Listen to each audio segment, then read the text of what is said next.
At ito na nga mga katropa, no? Tinatali na namin yung mga bubungan at saka pinapatungan ng mga kawayan. Pinaghahandaan na namin yung paparating na bagyong Juan mga katropa.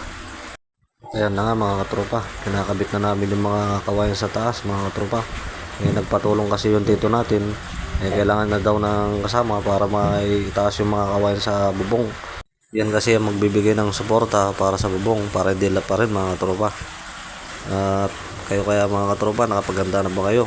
Malakas-lakas pa naman yung bagyong parating mga katropa. Kaya kayo mga katropa, mag-iingat kayo dyan, lalo na sentro pa naman yung bagyo sa Luzon mga katropa. Kaya yan mga katropa, minabadali na namin yung pagkakabit ng mga kawayan mga katropa. Kasi parating na yung bagyo mga katropa. Tignan nyo naman mga katropa, sa likod natin umuulan-ulan na ng bahagya. Kaya nagmamadali kaming ikabit ng mga kawayan mga katropa. Ayan o, naman yung mga at siya nga pala mga katropa.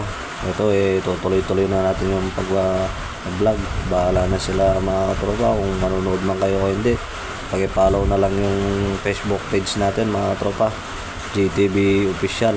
Tsaka yung YouTube channel natin mga katropa, JTV Official. Yan mga katropa.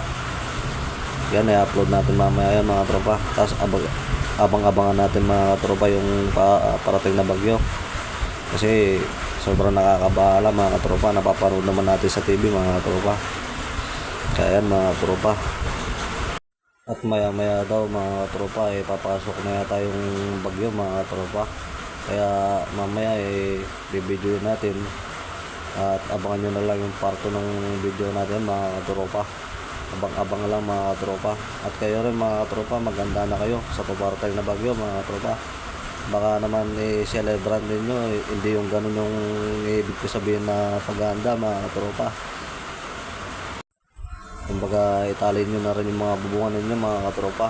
At siguradong malakas-lakas tong bagyo na to mga katropa. Kaya tingnan nyo naman ng paghahanda namin, hindi biro mga katropa. Nilalagyan namin mga kawad at saka mga kawayan mga katropa. At yun mga katropa, hanggang dito na lang mga katropa. At tigat kayo lagi dyan mga katropa.